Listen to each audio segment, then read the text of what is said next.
Hey everybody, this is Petey from the Spinner Rack, and today we're doing the complete making of Indiana Jones. No, we're not doing that. We're gonna do further adventures of Indiana Jones. And there's some bits in here, this book, that's gonna give you some tidbits of this, right? So, let's see. While we're here, I mean, why shouldn't we? We got all of the plates from Steranko here.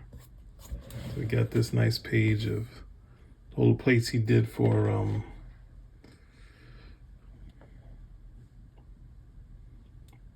Raiders, and some of the book covers that he had done, right? I mean, this is a total separate video. I could spend all day looking through this stuff, right?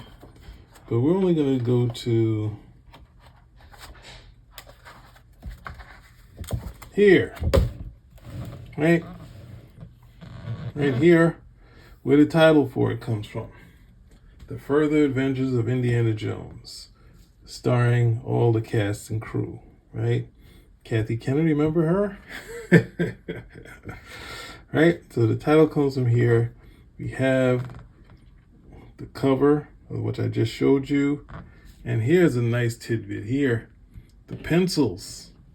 Someone at Lucasfilm still has the pencils to that first issue. What Byrne was originally planning to do, one of the early stories, right? So we're going to get to this. While we're here on this page, I'm going to show you a couple of shots of the original front page of issue 1, which was gutted.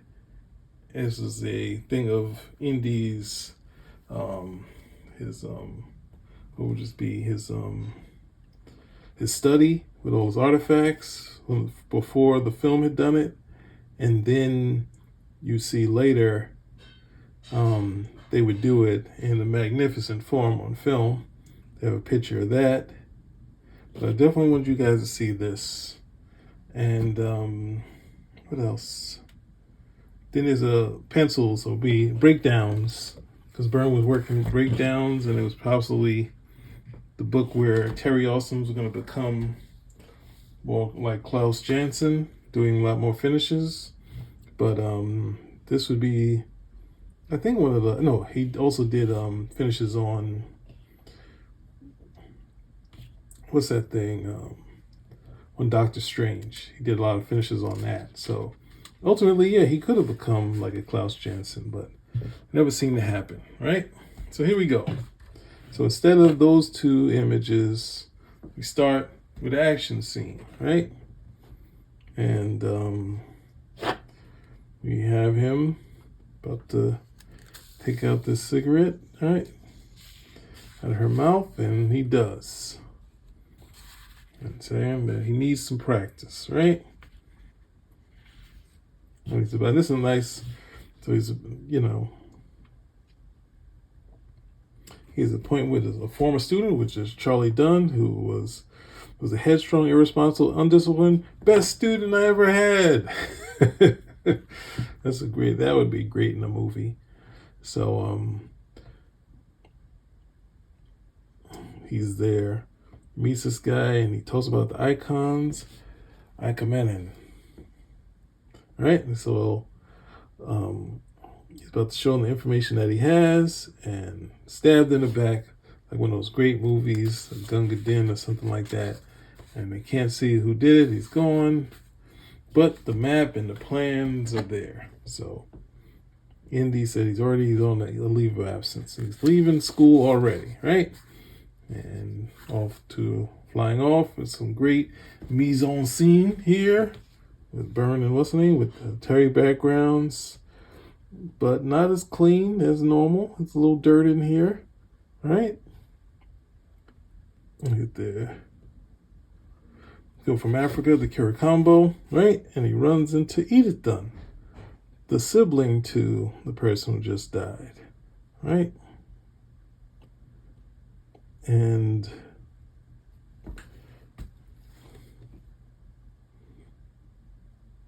think the lightness of it is because it might not have been the original plan for them to be siblings, but they are, right? And not some shots you could see them try to get the likeness, but it's not really killing themselves over likenesses, right? So it's really great sort of setup. You go to her room. He's kind of wondering how she was able to survive out here, and realize they're already on to her, right? And they come and attack. Indy goes into action, and he gets tossed out, right? So he goes to see, but she actually somehow survived. So Indy has to do the same thing. You're not sure how she survived it, but he makes his way down.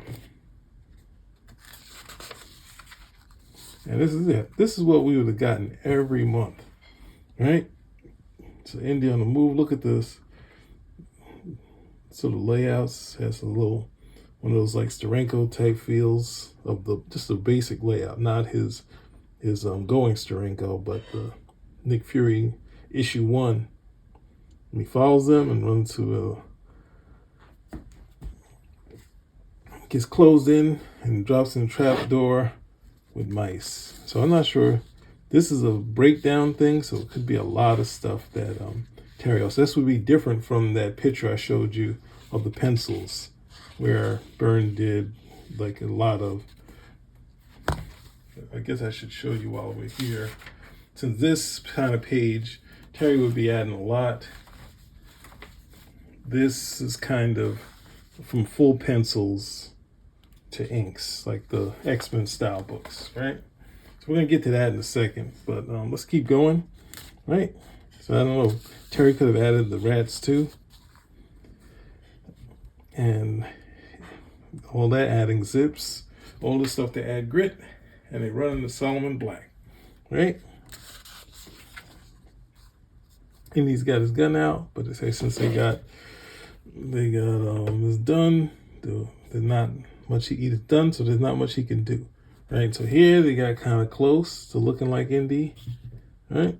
For Byrne, Solomon Black, they're like, hey, we're going after icons because of course the icons are made of solid gold, and it's the gold that he wants, and he's gonna test him to see if he'll follow along. I'm pretty sure this is inked by John Romita. And then he pulls back, right? So they get on a Czechoslovakian ship with a ton of explosives, and they find out the map that he has isn't exactly correct, but the captain can navigate there, and they see why ships haven't been going there, right? They're all laid out here, so they have to go on there by themselves.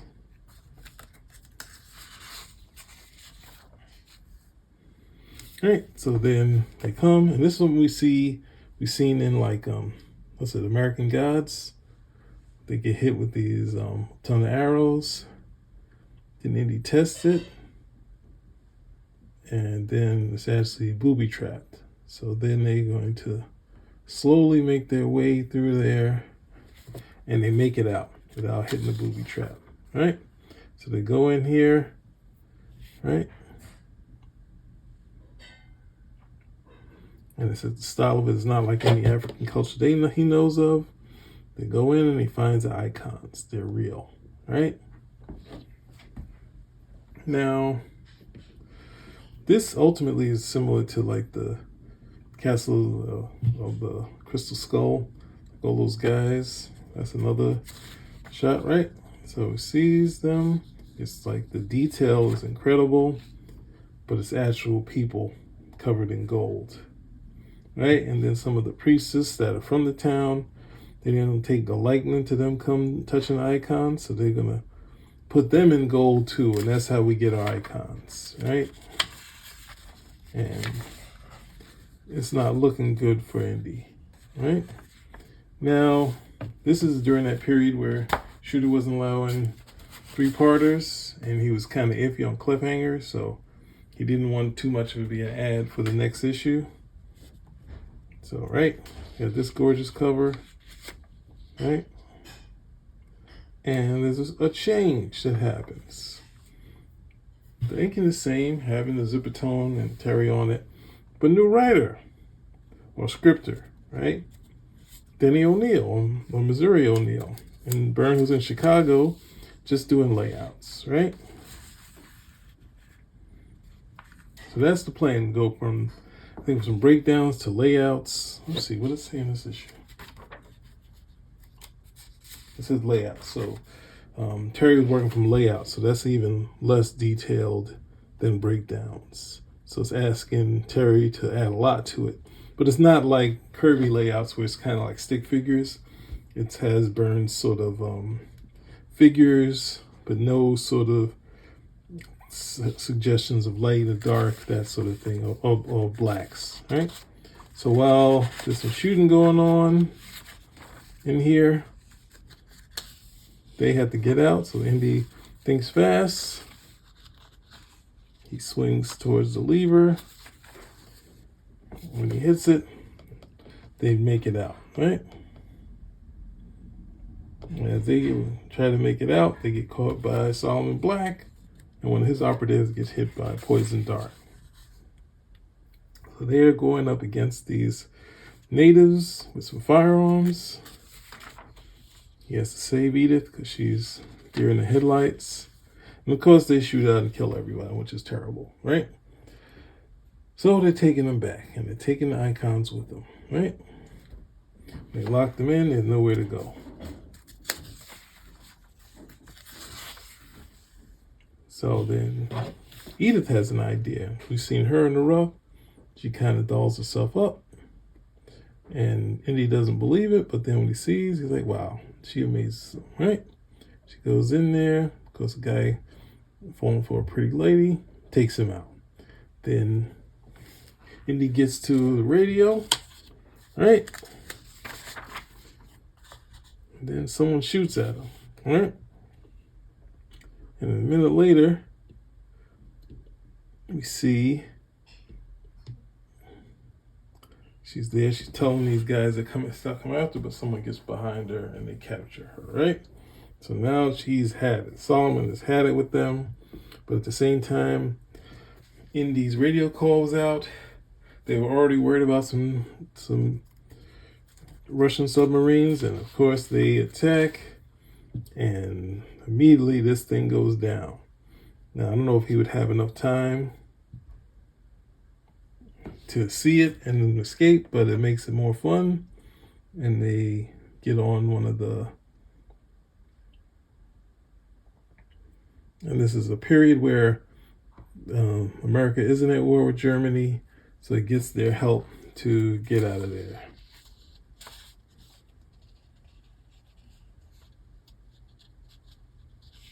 So it's kind of a twist from the movie where he's fighting Nazis, and this one, inadvertently, the Nazis helped them escape, right?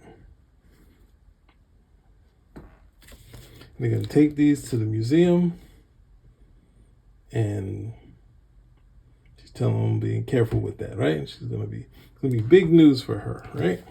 So Indy goes along with them.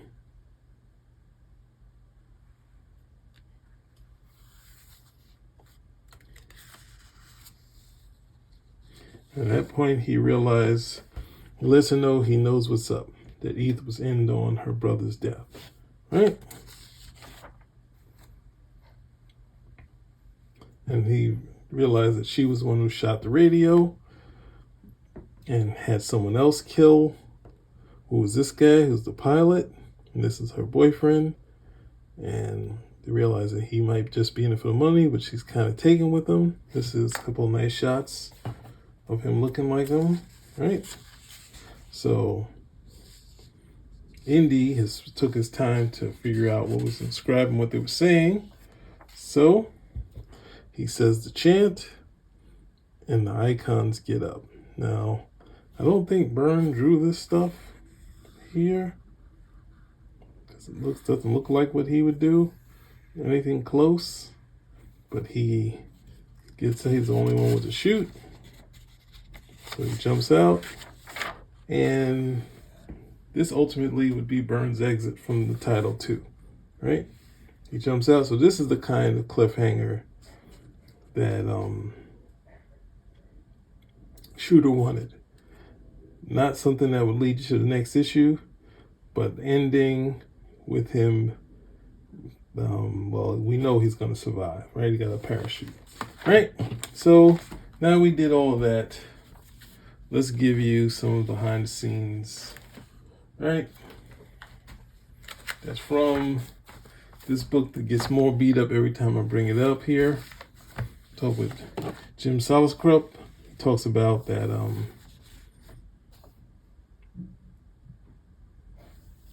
he was supposed to edit it, and basically the Raiders of the Lost Ark movie adaptation was rushed, and it didn't come out the same way Star Wars did, where it was almost right in line with what was going on in the movie. So when they heard that a comic book, a regular series was happening, they were going to make sure that there wasn't going to be any mistakes on it. So they had some female exec that after Byrne would tell her about the icons and saying this was a story to keep people awake, they wanted to see that story of a teacher telling the story of the icons in the comic. And they were like, no, that would take us, that was basically slow down the comic book, right? We'd have to explain that. But since they'd already approved the plot, Byrne was like, you can't really do this at this point. This, you wanted that story, then when we were sending you the plot, you could add that in. So there's constantly things they wanted changed. And Byrne at the same time had solicited that he wanted to do the book, but then at this point in dealing with all these changes and not likenesses, but changes, basically studio changes, saying, hey, can we change this? Can you change that? Add this element, that sort of thing. He kind of decided to bail on it. And he was sorry because he asked Shooter to do it. Now, I almost forgot. So basically after that, other people took on Terry Gamble. I think Steve Ditko does a really great issue 6 by Howard Chaykin and Terry Austin. It might be the pinnacle of the book. But, and ultimately, Tom DeFalco said on the Temple of Doom thing, at some point when they're going to print, that person wanted to change the artist. So, and they already had the pencils drawn. So, there we go. Now, Indiana Jones, after that, would see life again at Dark Horse. And this is another, well, I don't think Bart Sears did the whole issue. Now, he's known for kind of his wild stuff that he did in the 90s, but this one is really close to looking like indie, and it's a fun sort of story too. So we're not going to get into that. We're going to close off here. But lastly, talking about this book, since the Byrne and Austin X-Men were huge, they were a big deal as far as back issues. This was the premier title at the time because it was finally something of them working together again on a regular series. And it was for the comic stores, the direct market ate this up. That this was going to be a big deal. This and Dazzler, right? And with Byrne leaving, it kind of killed the book. But there's a gag, which I'll show you, which is called Traders of the Last Disco. It's a spoof of both Dazzler and this. Well, Dazzler was Dazzler, and ultimately, even though the title, the character had the chutzpah of, say, Spider-Man and Iron Man with the powers and the female book, it didn't catch, and maybe even the art, it didn't catch the readers. That it was a very adult book with kind of Spider-Man and Iron Man dynamics. And then this, of course, had great talent after Byrne, no pun intended, but at the same time, it wasn't as big as it was supposed to become. So that's about it. There you go.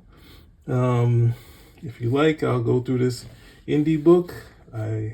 This was on the Raven site, this image of the pencils, and it was a little closer, but I've been thinking about getting it, so I finally got it. And to show you guys this thing. So that's it. Spin rack out.